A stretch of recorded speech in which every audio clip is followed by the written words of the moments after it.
But I want to bring my man in. We are joined. There we are. We're joined with Michael Maloof. Michael Maloof is a former senior security policy analyst in the Office of Secretary of Defense. He's an author and regular contributing analyst on RT and other media outlets. He has nearly 30 years of federal service in the U.S. Department of Defense. My man, how you doing, Michael? You doing okay today? I'm great, Jamal. Thank you for having me. Let's see this. And no, man, always glad to have you. I saw this tweet by Musk, and like I said, I have mixed feelings about the tweet. In one sense, I think Musk is right. In the other sense, Musk is not the person who would prefer to be doing anything in looking into defense. But let's just get into the story. So Musk put out this tweet saying American weapons programs need to be completely redone. The current strategy is to build a small number of weapons at a high price to fight yesterday's war. Unless there are immediate dramatic changes, America will lose the next war very badly. And I said to myself, I'm like, he's probably right. Now, it's not so much that he's probably right. The issue is Elon Musk really the person to be making these, let's say, recommendations in regard to security issues in the United States? But taking that part out for the moment, he's right. I played the audience this clip because I find this clip to be amazing and indicative of what Musk is talking about. So this is, I don't know who this Congress member is, but who he is kind of irrelevant to the point. Listen to what he says, and I want to get your take on what he is saying in this clip. This is a $90,000 bag of bushings that you need for any jet turbine engine just to operate. So the exorbitant I'm not hearing the clip. DoD only buying commercial parts from the OEMs, which is essentially sold. Oh, you don't hear this? No. Okay. So he is showing a bag of, I guess, nuts and bolts. And he is effectively saying that this bag cost, I think he said $90,000, when really, in real terms, if you bought this, it would be, $1,000 at most in any kind of random person that bought it.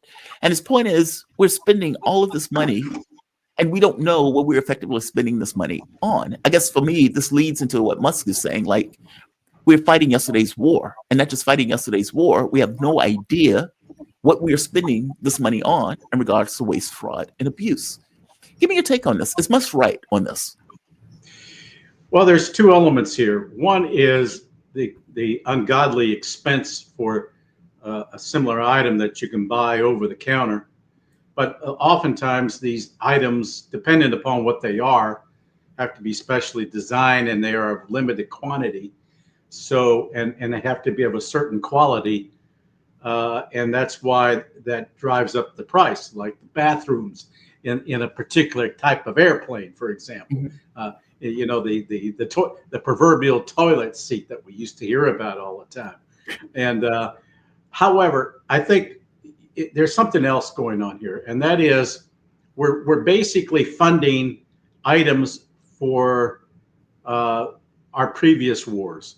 We're not looking to the future as to what those items should be, and given the cost, they are much more. They're going to be much more expensive due to every conceivable reason, and our, like the F-35, we've spent over $1 trillion on that program, and it only flies half the time. Yep. And only 50% are operational at any given time. And frankly, I'm told the technology at a certain speed begins to warp and peel. And that's not good in a combat situation.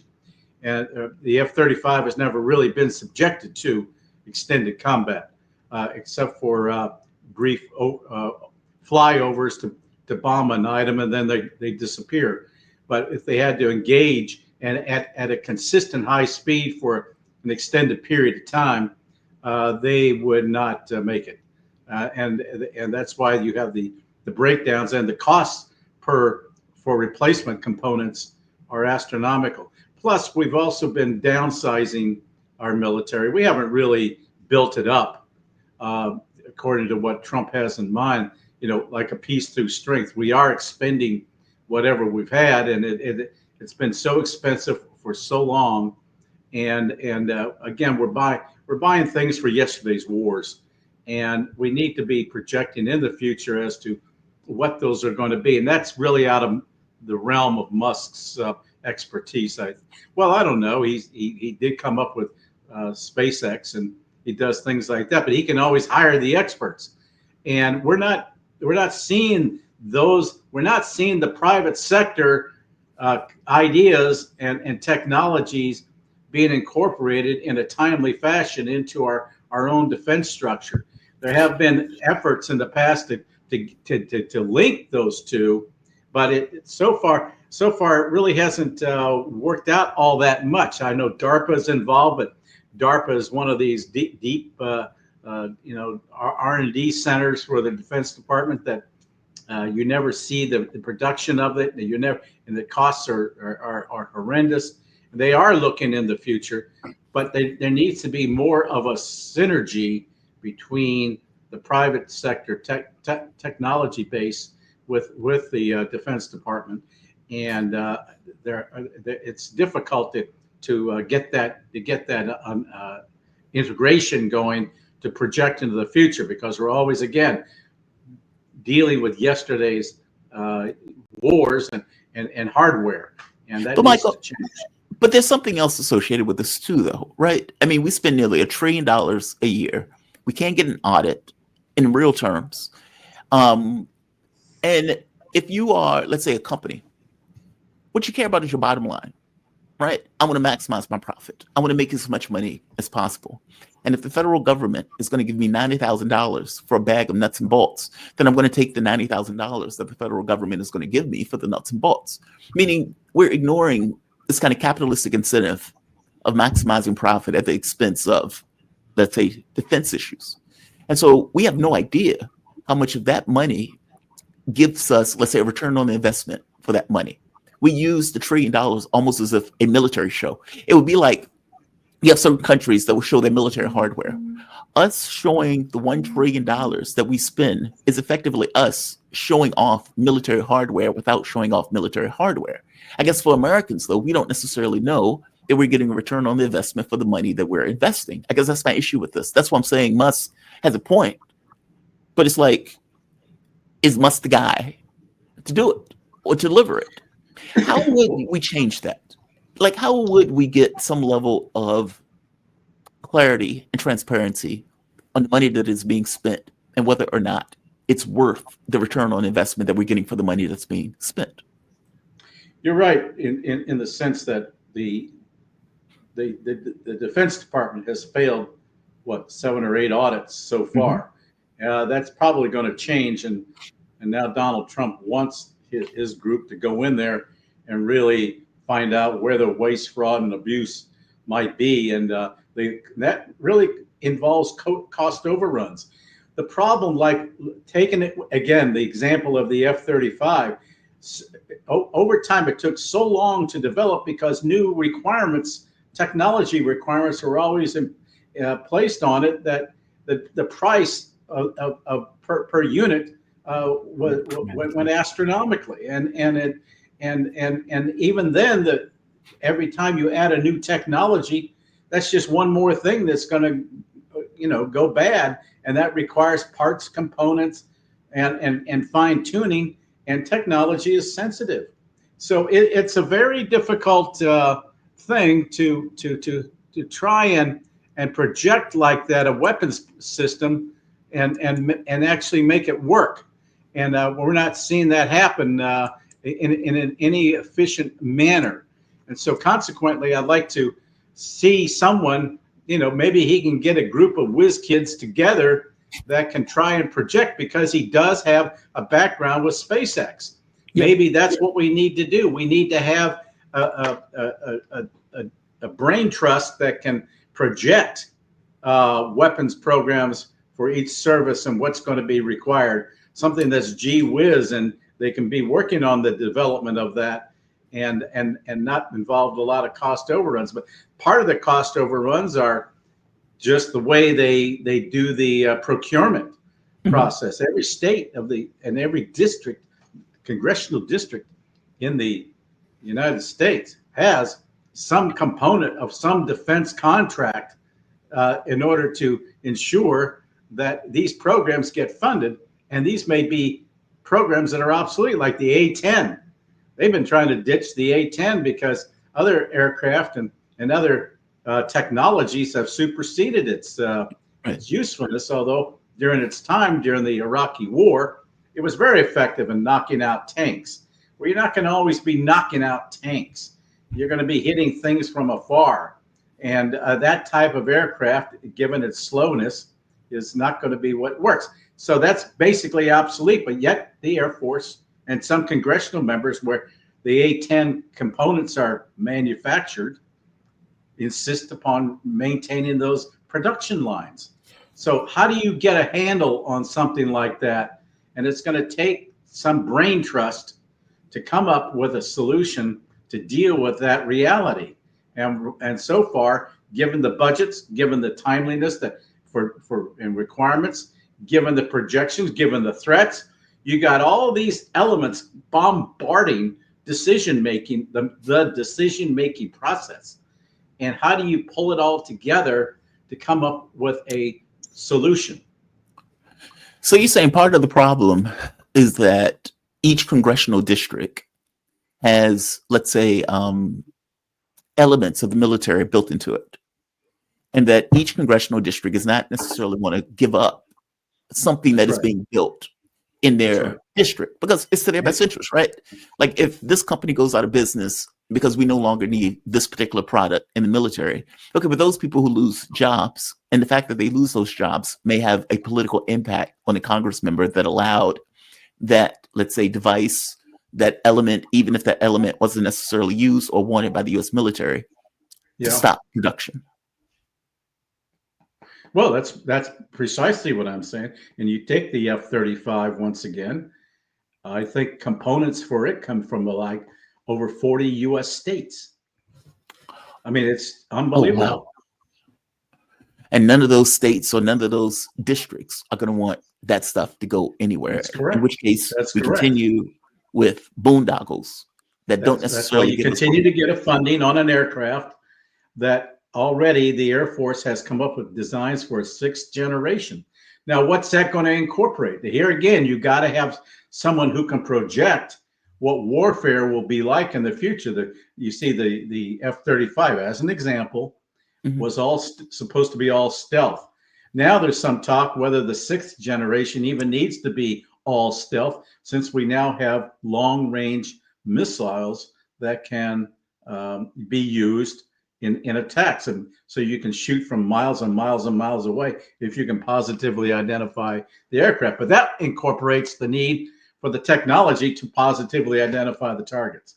So, it depends upon what the reliance on other weapon systems, which are made in other areas of the country. So, how do you pull together the means, the brains to coordinate all of these decisions? The tanks, are they obsolete? They're getting knocked out like crazy, especially if you have air power. Now, in the case of Ukraine, they're not, because Ukrainians don't have effective air power. But however, the coming on of the drones is another matter. Drones are offering a whole new level of warfare that we still have not realized the full potential of. And we're already seeing aircraft being built for aircraft carriers that are all that have no pilots, and they basically fly as an escort and can bomb and do all those things, and they're all remote, but someone has to guide them. So that seems to be, so you have a standoff ability to shoot at a target.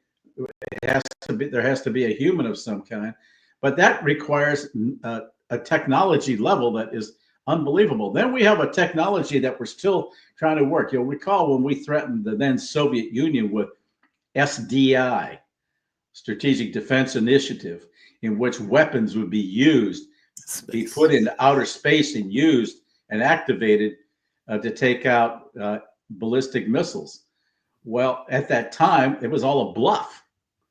It was all a bluff, but the Soviets at the time did not know that that was a bluff. Even to this day, we have not yet fully identified that level of technology if we're going to be going in that direction.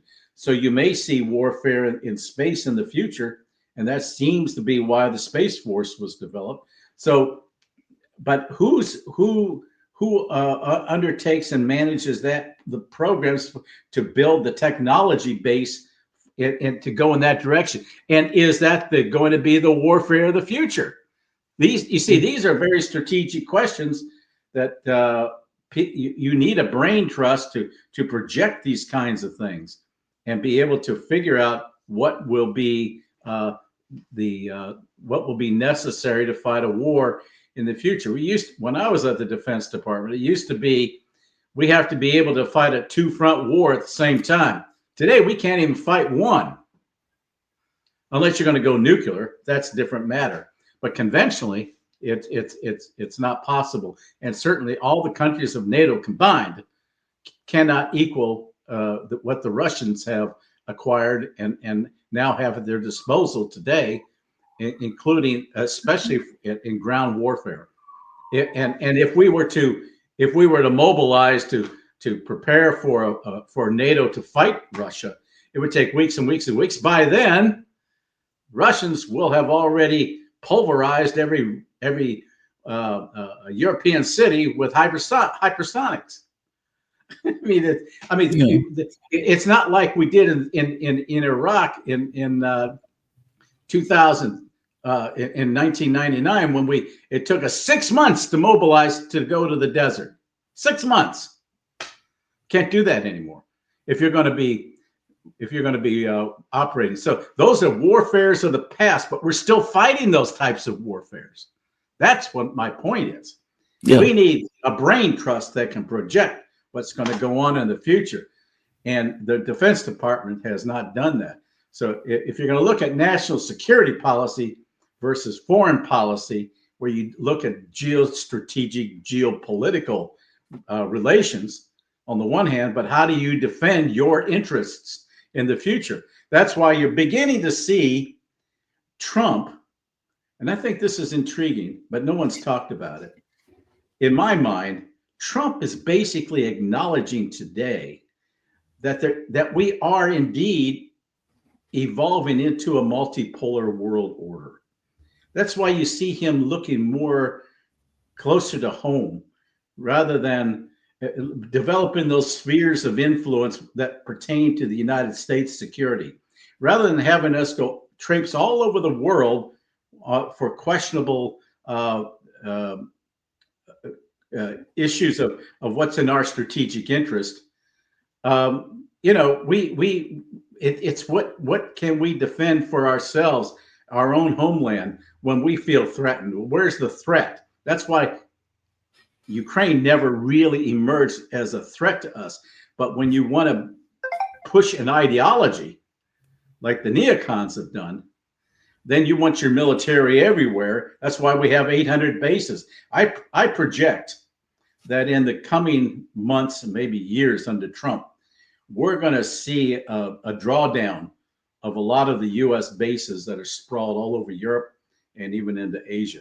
There's over 800 bases right now. Do we need them all? That's the kind of stuff that really needs to be analyzed. And to do that, you need to evaluate your strategic interests. And this requires a multi-layer analysis from experts that can get together in one room and come up with a solution. And then from that solution, you figure out the direction you're going to be heading, but what are going to be the requirements for that, and what's going to be the lead time to develop the technologies and the weapon systems to back those up. You see, when we export a technology, it's one that we have a counter ability to deal with it in case it gets into the wrong hands. We've lost that. Now you have other countries, particularly China, Russia, that have these hypersonics, and we don't even have a defense for it. We don't even have our own hypersonics, let alone a defense against hypersonics. Yeah, that is maneuverable. Their They not only have hypersonics, they have hypersonics that are maneuverable. And hypersonics is, by definition, is anything that's Mach 5 or and above, 5 times the speed of sound. And now they got them so that they can maneuver them, which is unlike a ballistic missile. With a ballistic missile, you can see the trajectory and program where it's going to hit. But with a hypersonic missile, you can move it. You see, we don't have the technology to do that right now. It's fair to say that drones have fundamentally changed warfare. Yeah, and it's going to get more sophisticated in the years to come, and that's why I cannot project what it means or where it's going to be heading. But yeah, these are things that we need people with the expertise and knowledge to project these things and be able to get a group of experts. No one person possesses all that knowledge, but you can certainly have leaders who can have the insight to say, I need to project into this. I need to find the best experts I can to figure this out, and what technologies that I will need and invest in terms of budgeting purposes. And here we go. You get that back to the fundamentals. And where do you start? Do you foresee him cutting the military bases? I mean, do you think that would be hard to do in this climate? I mean, because from Trump's point of view, he's like, okay, this is a waste. And I agree with you. He seems to be accepting the kind of spheres of influence. Even Rubio gave a speech recently where he pointed out that we're in a multipolar world, that this notion of having a unipolar power was a fleeting thing, that wasn't something that was expected to last for a long period of time, and that for all intents and purposes, we are in a new world, we're in a new environment. I suspect that's why he keeps going after Canada, saying Canada can't support itself on its own, and trying to create this kind of supercontinent with Canada and the United States, or for that matter, the Arctic, all of those things being under the United States auspices. I guess that's what I'm looking at, right? Like, it seems that, do you see him closing those military bases? Do you think he'd be able to do it, given this kind of the way that the U.S. media, or the way that many of the political leaders kind of own those bases? Like, I don't get the sense that that's going to be something that they're going to want to give up. But give me your thoughts on it. Well, he tends to be in a slash and burn mentality right now, and direction.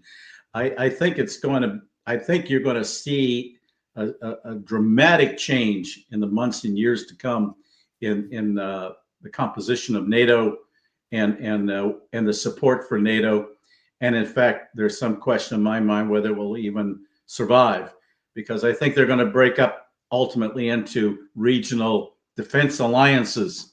And the United States, and we have to look, we're $36 trillion in debt. And his point and Trump's point is, unless we get a handle on this now, our country isn't going to last another generation as a nation, because we won't be able.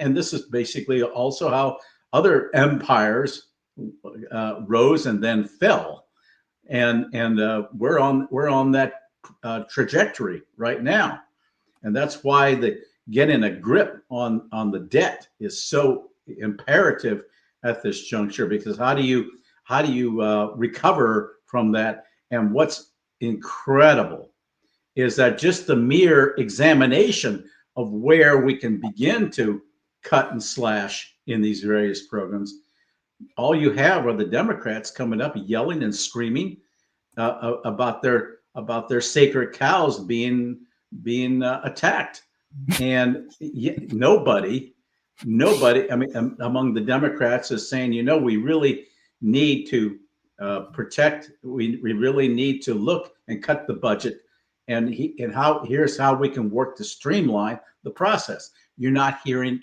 any of that. All they can do is complain. They've had all of this time to deal with it, and they didn't. So now we have an alternative, and all they can do is bitch. And never once are they coming up with any viable alternatives on how to save the country. You're so right. This is Ursula von der Leyen. She is saying that Europe, women. It is time and even high time I don't to hear take anything. our You still don't hear it? security and defense No. into our And by own the way, I don't hands. see my picture up on the screen. I don't hear you.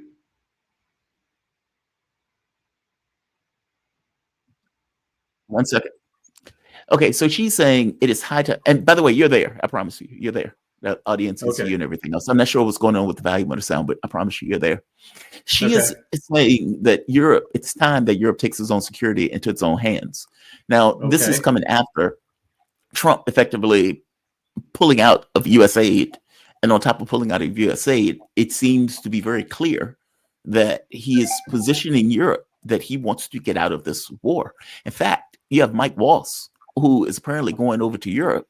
And Waltz, I'm not going to play the video because you can't hear it, but Waltz is effectively saying, A, he wants Ukraine to give up materials for continued security from the United States. Raw materials, yeah. Yeah. And B, on top of that, he wants to hand Ukraine off to Europe, effectively saying, look, this is your problem. This is not America's problem. If this war continues, you will have to manage and maintain that war. What does that mean for Europe? Is Europe even able to do that? Like, meaning, is Europe able to carry the burden in the way that the United States was carrying the burden in order to maintain and continue the war? I mean, that's astonishing. And for von der Leyen to come out and say, we need to start taking our security into our own hands. Is that something the United States really even wants? The entire point of NATO, from my point of view, was a power projection device that the US could use in Europe. What does it mean if Europe decides we need to cover our own security? Well, I think that they cannot, and we had to pull their chestnuts out of the fire twice, World War I and World War II, and then after World War II we created NATO. The whole idea being to try to stop a future war.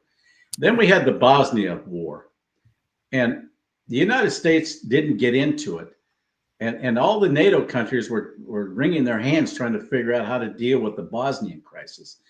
And then Clinton reluctantly got into it and started bombing the Serbs. And, then all of a sudden it became a U.S. war.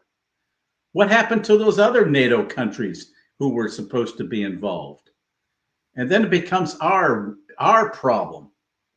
And that's basically what happened. And I think that we've got to get away from that. If these countries want to fight centuries-old disputes, don't involve us. That's why you go back to 1776. We were warned against foreign entanglements, and that is a truism even to this day. Yep.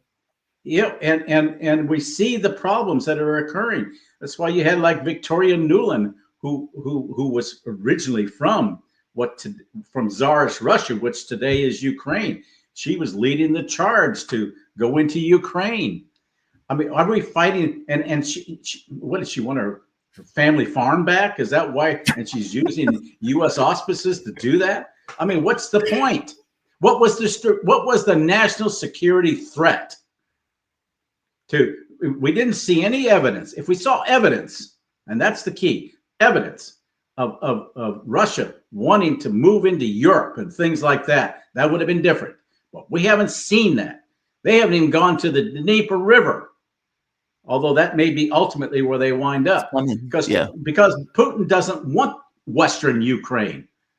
And what you have in the wings are countries such as Poland, Lithuania, Latvia, and all these countries that are now NATO members, using NATO as a basis to chip away and get back those portions of West Ukraine that they used to have in their own empires back in the 17th, 18th century.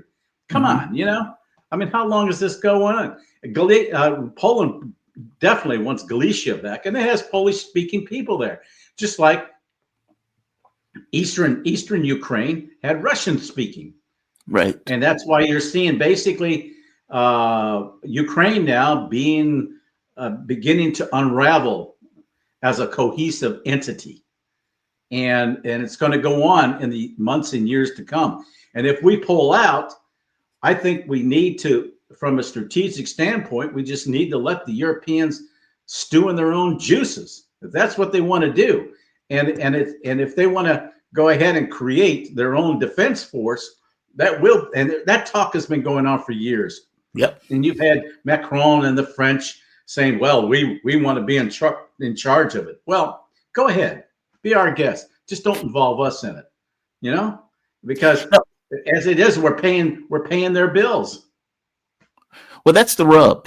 And that's the argument that Trump makes, right? It's like, why are we doing this? Why are we involved in this particular conflict? This is and that's never been answered. And the people who defend it the most, particularly the Democrats and all those who want to maintain the status quo, cannot defend it.